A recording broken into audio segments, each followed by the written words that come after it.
Yes, sir. Welcome to Dimers TV, episode 4.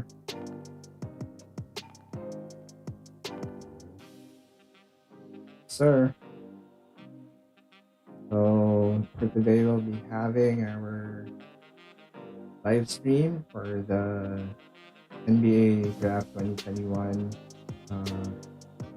recap, reactions. We're also going to be giving out the grades and also the winners and losers of the draft. Okay, so let's start.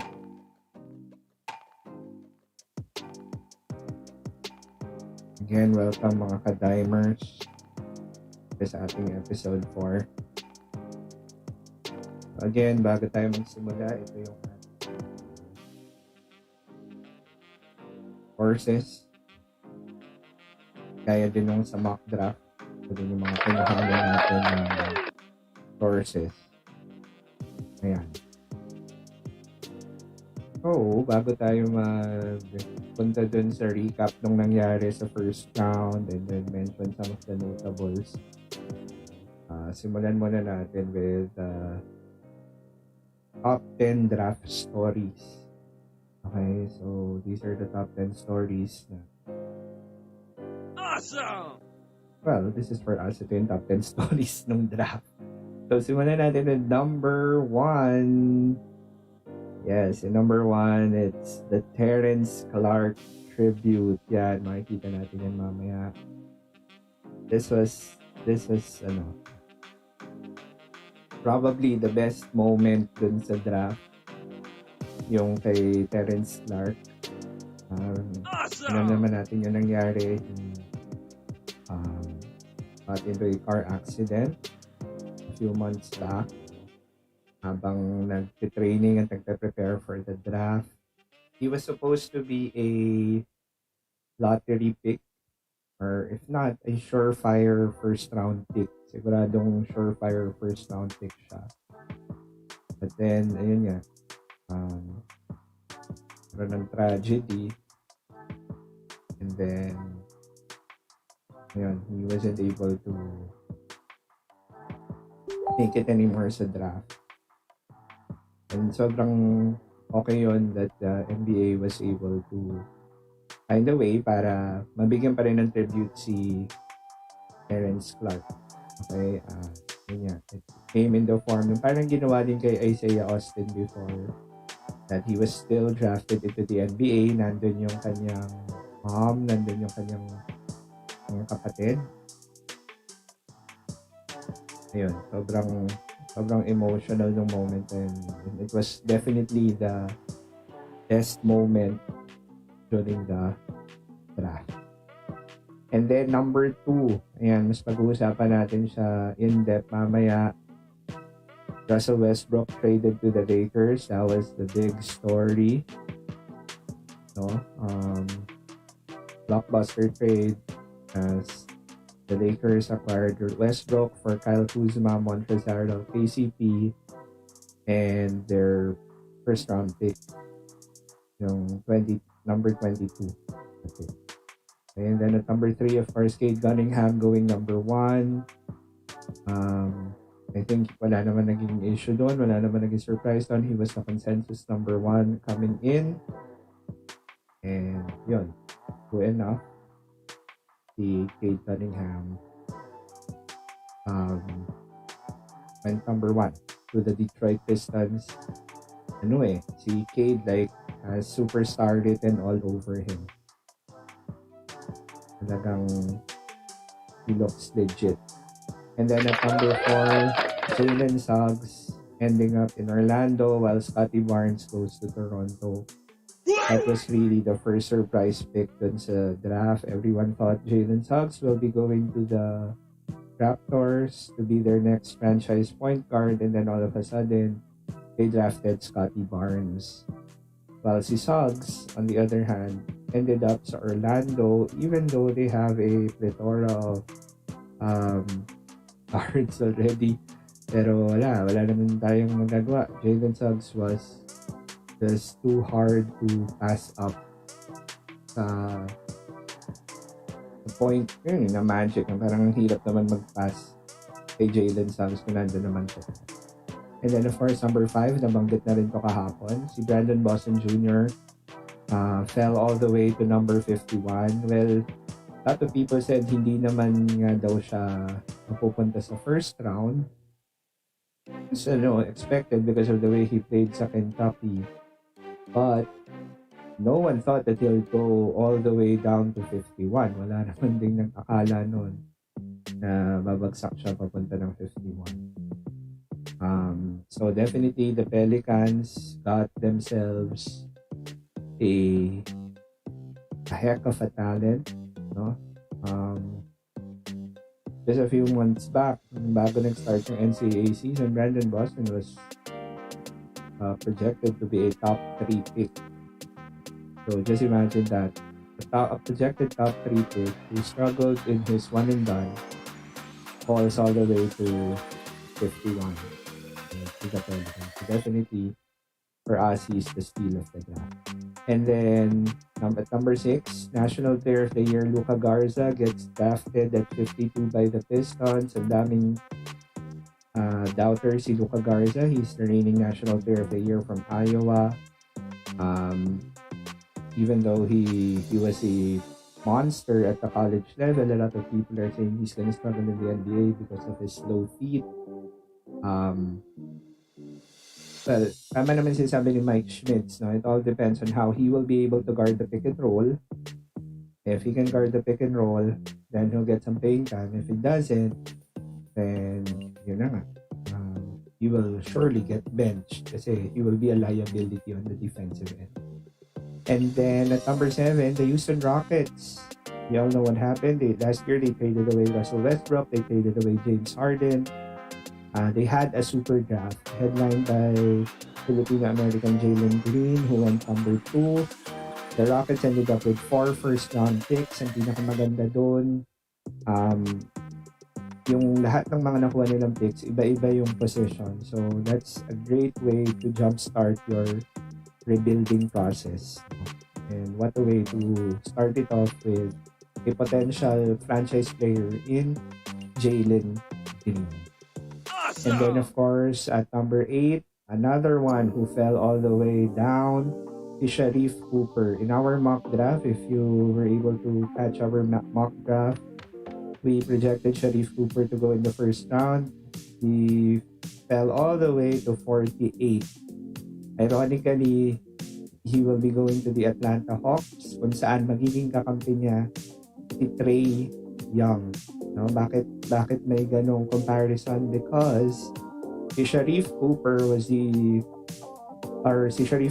averaged 20 points and 8 assists last year as a freshman sa hindi birong conference. He did it at the SEC while playing for Auburn.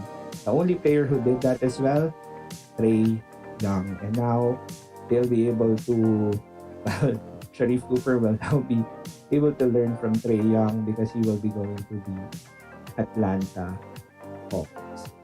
Okay, and then of course number 9, yung mga Golden State Warriors fans, marami talagang naging rumors that they will be trading their picks. That's number 7 and number 14. That was really the thought process because they wanted to get a guy who will be able to contribute right away, no? A veteran player, proven player. Pero they actually ended up keeping their lottery picks. Number 7, si Jonathan Kuminga. At number 14, si Moses Moody. Okay, and then at number 10, yun na nga, the Oklahoma City Thunder.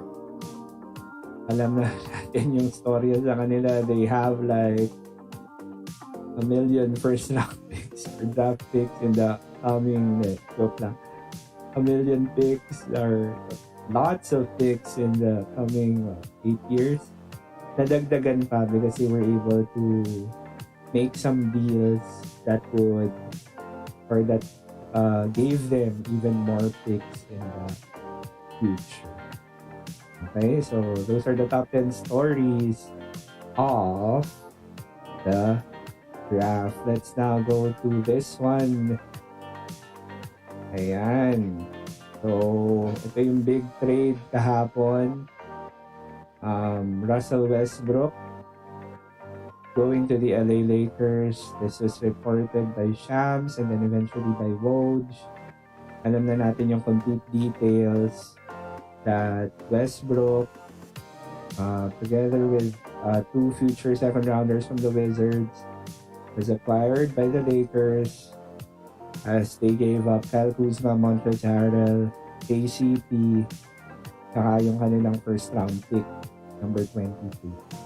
Okay, so I think kahapon nabanggit to, kahapon doon sa GC namin, pinag-uusapan nila Jonas tsaka nila Joseph na hindi sila masyadong natutuwa dito sa naging trade na to, simply because for them it doesn't really resolve yung problem ng Lakers, which is yung lack of shooting, no? Because they're adding a guy who's a non-shooter. Yes, you may look at it this way. You may look at it as, dalawa kasi yan eh. If you wanna go with the positive, pwede mong sabihin that the Lakers got a guy who, a former MVP, a guy who averaged a triple-double for the past how many seasons, no? And you're gonna combine him with LeBron, making the Lakers probably yung, in terms of triple-doubles, pinaka-dynamic because they got the two players na may pinakamaraming triple-doubles since 2008. So, if you wanna look at it that way, pwede naman. But then, pwede mo rin siya kasing tignan in a way na they got someone who also is effective kapag hawak niya yung bola. Nakita na natin yan. I think that's the reason why they had a hard time coexisting sila ni James Harden because Harden also needed the ball. Ang problema, LeBron also needs the ball. So ano ba ibig sabihin nito? Will LeBron ba play more off-ball because of it? Or si Westbrook ba ang mag-give way? Hindi natin alam. Okay, so siyempre, ano yun? Concern yun, no? Kasi nga, as of the moment, wala naman talaga silang mga shooters. And the way the game is being played right now, pacing and shooting are two very important factors kung gusto mong manalo sa NBA. Okay? So, tingnan natin. It will be interesting to see yung team up ni Russell Westbrook, ni LeBron James at ni Anthony Davis. Obviously, they still need to address their problems sa bigs, no? The Marc Gasol trade didn't really work out that well. And then, yun nga, yung sinasabi natin regarding sa shooting, they have to add shooters dito sa team na to para naman kahit pa paano mabalanse yung kakulangan nila dun sa bagay ngayon, especially by adding a guy like this. Okay? So let's now go to the recap of the draft. Simulan natin with the first pick in the draft and our grade. So yun na nga, si Cade Cunningham, as expected, went number 1 to the Detroit Pistons. By the way, we're just gonna tackle the first round. We're no longer gonna tackle the second round. We're just gonna mention some notable picks na lang. Our grade here is of course an A+. Why? Because the Pistons are getting a possible generational talent here in Cade Cunningham. Wala ka talaga makikitang weakness sa kanya except for yung sinasabi nilang he is not as explosive. Yung first step niya is not as explosive. But as for the rest, he's ready to go and ready to be the main player for the Detroit Pistons. And it's looking good kasi they have lots of young players. Tapos isasama mo pa si Cade Cunningham doon. The future looks bright for the Pistons. Now let's go to number 2. Ayan, so yun nga, we're all very proud. Si Jalen Green, the Phil-American, goes to the Rockets at number 2. He played for the G League Ignite team. I love it. He's You guys arguably are the so best scorer great. in the draft. Why did we give this an A+ as well? Kasi nga, the Rockets are, alam naman natin they're rebuilding. So, ito na yon. Ito na yung potential franchise player nila moving forward. You're looking at a guy who siguro, if you wanna be modest about it, siguro parang Jordan Clarkson. Pero kapag you wanna be like medyo mas extreme ng konti, you can say you're getting a guy who's like a young Kobe Bryant. And then the personality, the swag, nahandun eh. Kitang-kita mo yung kung bakit si Jalen Green yung number 1 prospect dito sa batch na to nung graduate sila ng high school 2 years ago. Okay, and then at number 3, we have Evan Mobley going to the Cleveland Cavaliers. Maraming nagsasabi si Evan Mobley is like a unicorn, no, because of the way he moves for a big man. Totoo naman yon. Hindi siya stiff at all. A lot of people see Chris Bosh, young Chris Bosh and Evan Mobley. Maganda lang tong fit na to for the Cavs kasi in 2018 they drafted Colin Sexton, and then 2019 si Darius Garland. Last year naman si Ike Okoro, and then this time they draft a big. So nakikita natin yung build-up ng kanilang mga young players, dahan-dahan na nag-work na for the Cleveland Cavaliers. And then at number 4, ayan, ito na nga yung unang surprise pick ng draft nung kinuha ng Toronto Raptors, si Scottie Barnes. No, everyone thought that the Raptors will be getting Jalen Suggs. Walang mock draft na nagsabi na si Scottie Barnes ang kukunin ng Raptors. But to the surprise of everyone, kinuha nila si Scottie Barnes. Maybe Masai Ujiri really likes his versatility and the fact that he can play multiple positions. Yun nga lang, medyo napapaisip din kunyari kami kasi yun eh. Si Kyle Lowry, he's probably not going to be playing for the Raptors next season. So you're going to be looking at potentially replacing him sana with Jalen Suggs. But they went with Scottie Barnes. So let's see how that's going to turn out for the Toronto Raptors. He still gave them a B+ because of the upside of Scottie Barnes. But again, yun nga, yung concern lagi is yung kanyang shooting. No? Because right now, he's really a non-shooter. And then at number 5, the Orlando Magic. I don't think they ever thought they would be getting this guy. They got Jalen Suggs. And gave him an A, even though ang weird ngayon nung magiging itsura ng lineup ng Magic, because we all know they already have Markelle Fultz, the former number 1 pick.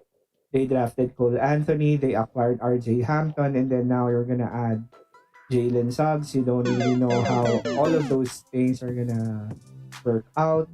Hindi ko rin alam kung paano yung naging pakiramdam siguro nila Cole Anthony that nag-end up sa position nila yung draft ng Magic. Pero wala ang bottom line dito, mahirap kasing mag-pass up kay Jalen Suggs because he is that good.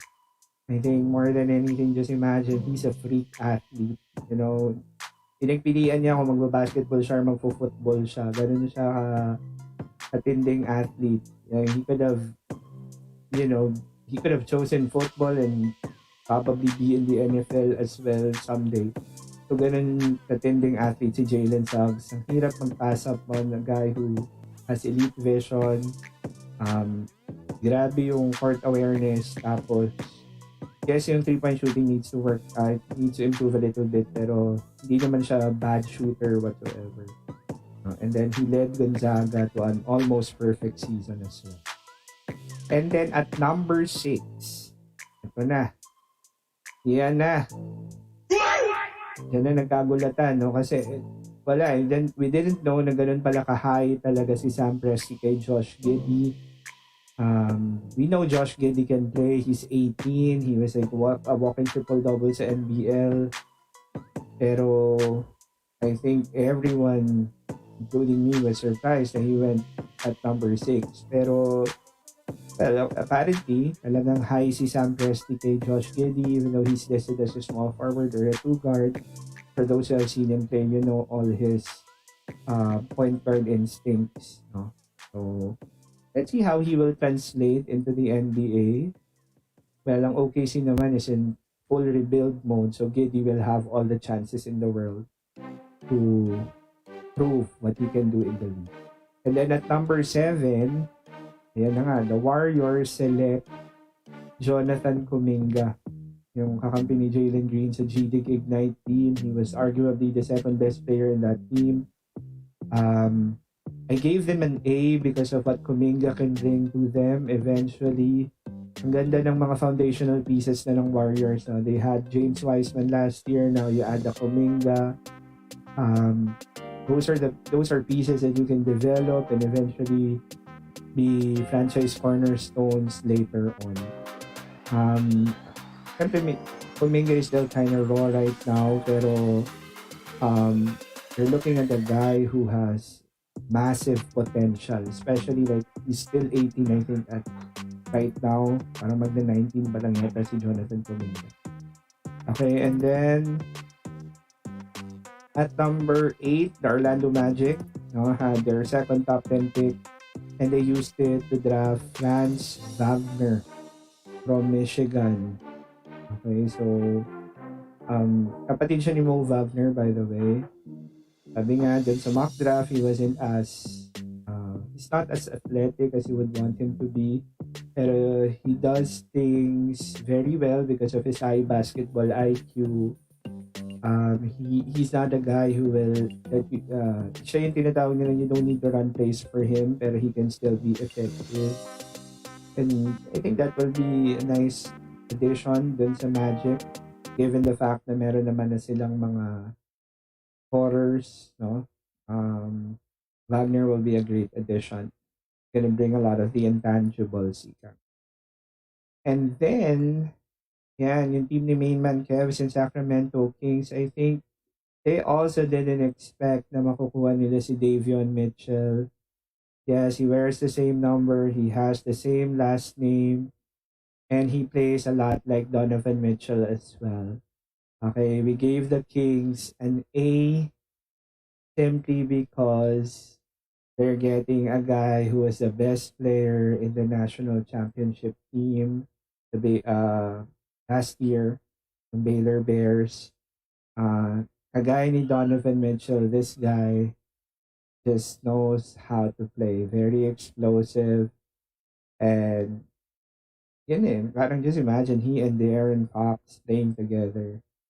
Grabe yun. Grabe yung magiging combination na yun. Okay, and then at number 10, ayan, so this pick belonged to the Pelicans, but then as we all know, nagkaroon kasi ng trade prior to the draft. So this one will be going to the Memphis Grizzlies, and they used it to draft Zaire Williams. We gave them a B, not because Zaire is not good or what. Zaire has kagaya nung ibang freshman players here. Grabe din yung potential. We know that he kind of struggled in his one and done year, pero unlike his teammates, si BJ Boston, maswerte si Zaire Williams. He was still a lottery pick. How will he fit dun sa Grizzlies?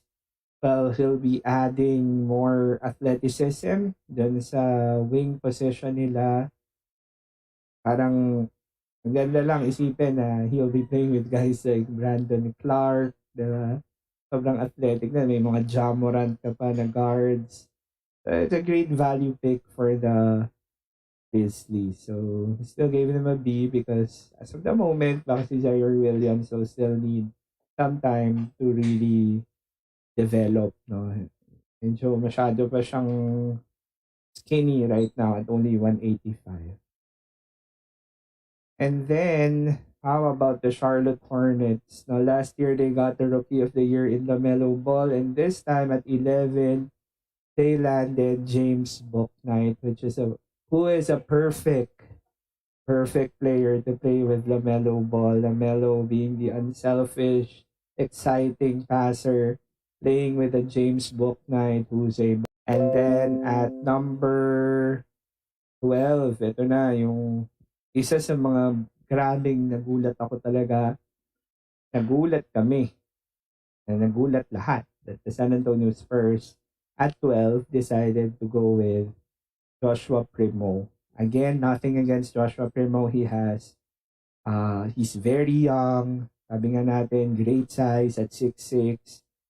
He can definitely be a quality player once he develops. Pero yun nga lang, parang ang taas masyado ng 12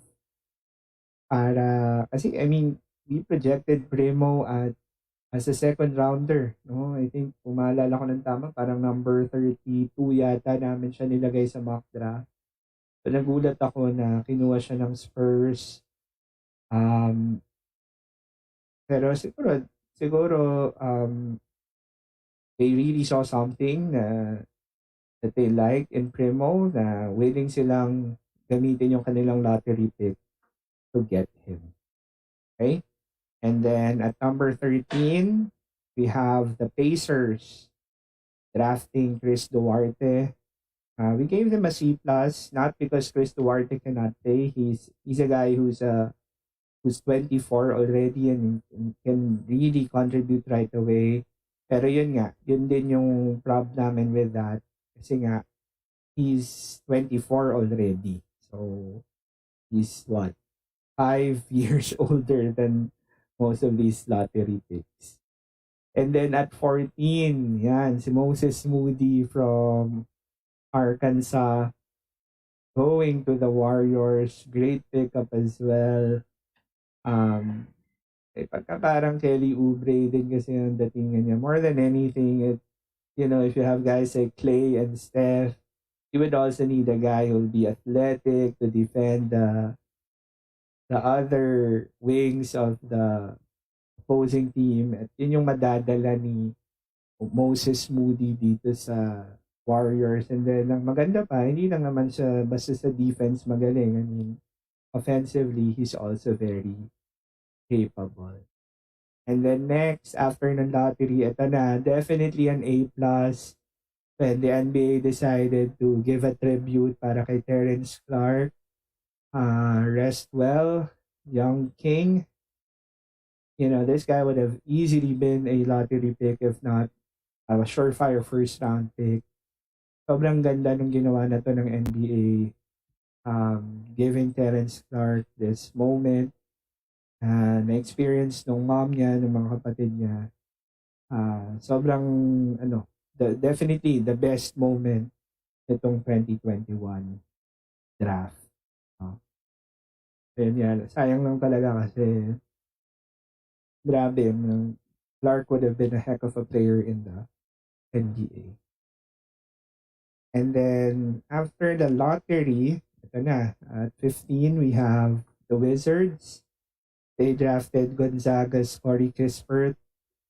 Of course, next to Luka Garza, baka si Corey Kispert yung tinatawag regarded as the great college player. Diba? He'll be more of a role player in the league. We all know that. But because of his shooting, we still gave the Wizards a B. Kasi yung shooting ngayon will always translate naman eh. And especially now that ganun talaga yung tinatakbo ng league. And then si Alfred Sengun was drafted by the Thunder, but then traded. This pick was traded to the Rockets. So this was technically the first round pick of the Rockets. Sengun is highly regarded, as probably next to Josh Giddey, the next, sila yung two best international prospects. So he's from Turkey, averaged 19 and 9. It's a nice pickup for the Rockets. They got Jalen Green, and now they added Shengun to this young rebuilding team. And then another surprise pick at number 17, the 3 and D guy, Trey Murphy the third. We had him going to the second round. He's a 3 and D guy. He got drafted by the Grizzlies, but then traded to the Pelicans. We gave it a B just because we thought that maybe they could have gotten him later. Pero it seems like the Pelicans were really, really high on him. No? I'm sure mataas siya sa kanilang draft board. Kaya as early as 17, they got the 3 and D player, Trey Murphy the third. He's a lights out shooter and can defend. Also love the size at 6'9". And then next, we go to the Thunder. So the Thunder na naman, meron na naman silang pick. And then this time, they used it to draft Trey Mann, who said that he's actually the best guard in this draft. He's from Florida. He improved a lot going from his freshman year to his sophomore year. It still remains to be seen how he will be translating into the league. But he's still very young. And kagaya nga ni Josh Giddey, he will have all the chances in the world to develop sa OKC. And then next will be the Knicks. No? So we thought the Knicks will have 2 first-round picks. They ended up with 1 because ito nga, yung una, they traded this 19th pick papunta sa Hornets, and we gave it an A because they got Kai Jones, the ultra-athletic Kai Jones from Texas. Just imagine playing with LaMelo Ball and then may Miles Bridges ka pa, kung gaano ka-athletic yun. Naisip ko na yung how LaMelo will just find this guy for nasty finishes. Ang ganda nung mga nakukuha ng Charlotte Hornets. And then at number 20, the Atlanta Hawks added Duke forward Jalen Johnson. We know what happened. He got injured. Then he left the team mid-season to prepare for the draft. He's now okay, definitely. Ang kaya ko lang siya binigyan ng B, kasi grabe yung talent ito si Jalen Johnson, saka prototypical body, 6'9", 220. Pero the only reason why I gave it a B is because, or we gave it a B, kasi, parang ang dami na nilang ganitong klase ng players. They already have Cam Reddish, they already have DeAndre Hunter. Diba? Parang ang dami na nilang mga ganitong klaseng young players, tapos idadagdag mo pa. And parang syempre, meron at merong development. Isa dun sa mga yun, ang development nila may impede kung masyado silang marami dun sa same position na yun. And then 21, the Knicks, they drafted Keon Johnson, but this pick was actually for the Clippers. We gave it a B+ because the Clippers badly need a guy who's athletic, no? Pagdating dyan sa they have guys like Kennard, aside from Paul George and Kawhi, now you can add a guy like Keon Johnson who recorded the highest vertical leap ever sa draft combine. Yan, magkakaroon na ngayon ng super athletic player yung Clippers dun sa kanilang backcourt. So that's a B+ for us. And then at 22, ito na nga yung pick ng Lakers that they traded to the Wizards. And the Wizards will be getting Isaiah Jackson. From what I know, I think minove pa yata nila to eh. Parang trade pa uli nila tong pick na to. Jackson will not be going to the Wizards. I just need to confirm kung saan na siya mapupunta. But then he was traded again. Ang maganda lang naman kay Isaiah Jackson, he's even though he's limited offensively, pero he's a perfect modern big. He can run the floor well, very athletic, can rebound, and can block shots. And then the Rockets added Usman Garuba from Spain. This is their third first-round pick. So they added Şengün, and then they added Garuba here at 23. Again, Garuba is still very raw, average only 5 points and 5 rebounds. Pero he's gonna be playing naman for the Rockets if ever he does come over. and he'll have time to develop. And then another pick for the Rockets. Ito medyo na-surprise kami that he went to the first round. The ultra athletic, di ba nga yung description dito, si bounce, bounce, bounce, bounce. Kasi grabe tumalon tong si Josh Christopher, one of the most exciting high school players ever, no?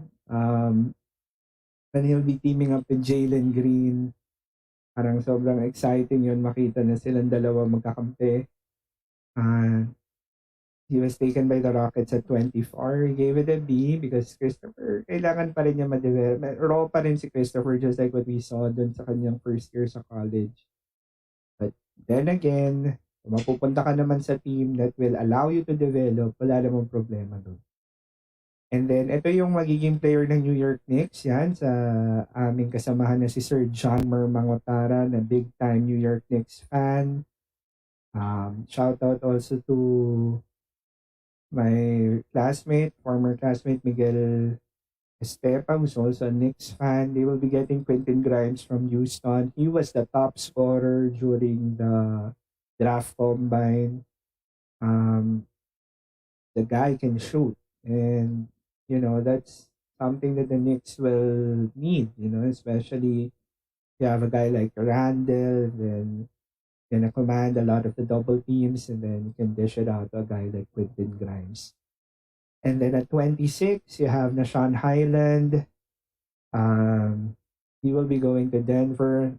Just like kung saan na-mention sa draft kahapon, grabe yung dinaanan ni Bones Highland sa kanyang buhay. So to see him make it to the NBA, you just have to be happy for him. Bias is a great pick because, again, he will be playing with the MVP, Nikola Jokic. He's gonna be getting a lot of open looks, and Highland is a scorer. So just imagine, getting open looks. All he has to do is to just make them, right? Take them and make them. Same scenario with Cameron Thomas, was I think the last guy dun sa green room kahapon. Yeah, he will surely have something to prove. I like this pick because this guy is not shy at all about getting buckets. He averaged 23 at LSU last year, and he'll be playing with Kyrie, James Harden, Kevin Durant. So just imagine how he is looking at this. Those guys will surely get all the attention, and he, on the other hand, who's a bona fide scorer, will most likely be getting open looks. So I expect Cameron Thomas to fit in perfectly with the Brooklyn Nets. And then at 28, Jaden Springer, taken by the Sixers. He's from Tennessee. He's a steady point guard. His facilitating still needs to improve. No? Hindi pa siya ganun kagaling mag-facilitate. But ang kaganda kay Springer, solid ang mid-range. And most importantly, 43% shooter from deep, which the Sixers will obviously welcome, especially if they will really be moving on from Ben Simmons. And then at 29, we got this correctly. Dayron Sharp taken by the Suns, but we didn't know that the Suns will be trading it to Brooklyn. We still gave it an A because, of course, if the Nets have all these scorers, they also need bigs who will rebound and, play defense for them. And yun yung gagawin ni Dayron Sharp.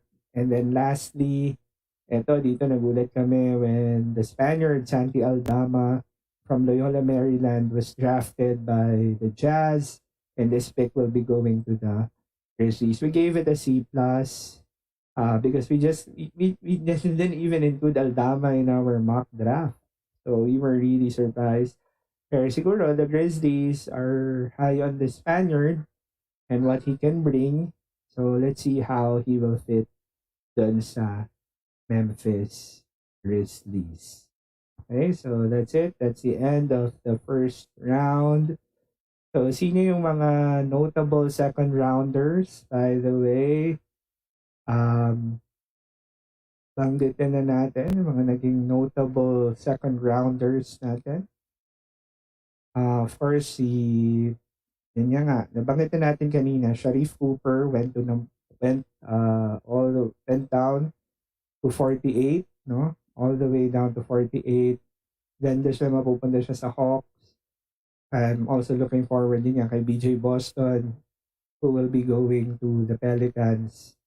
And then some notable second rounders as well. Jason Preston, no? Si Jason Preston plays a lot like Lonzo Ball. He was arguably the best facilitator dun sa NCAA tournament. Let's see how he will do. Si Greg Brown the third as well, drafted in the second round. Highly touted as well when he came out of high school. So those are some of the notable second round picks. And then yung ating mga winners and losers of the draft. Winner definitely Houston Rockets. They got 4 first round picks who they can all build around or use as pieces as they rebuild. I think another big winner here, the Detroit Pistons, because they got Cade Cunningham, who is obviously a franchise player. Yung ito partly ang loser sa akin dahil lang dun sa effect, baka maapektuhan sila Cole Anthony, RJ Hampton, because the Magic got Jalen Suggs. Tapos ayun nga, yung sa Raptors, hindi pa naman ko sinasabing losers sila ng draft, pero if let's say Jalen Suggs turn out to be the player that we think he will be, and then Scotty Barnes turns out to be a so-so player, pagsisisihan yun ng Toronto later on. And then another winner of the draft, of course, the Pelicans. They got BJ Boston in 51. Sobrang value pick yun. And then another one, siguro yung loser din sa draft na to could possibly be ito, nakikita din namin. Yun nga, yung sa Atlanta, even though they got Sharif Cooper, and then not necessarily yung Atlanta per se, pero si Jalen Johnson. Yun nga, sabi nga namin, we don't really know how that will work out. That they have DeAndre Hunter, Cam Reddish, and then yung Jalen Johnson, and you still have guys like Bogdanovic. Parang, okay, paano ka pa makakalaro nun?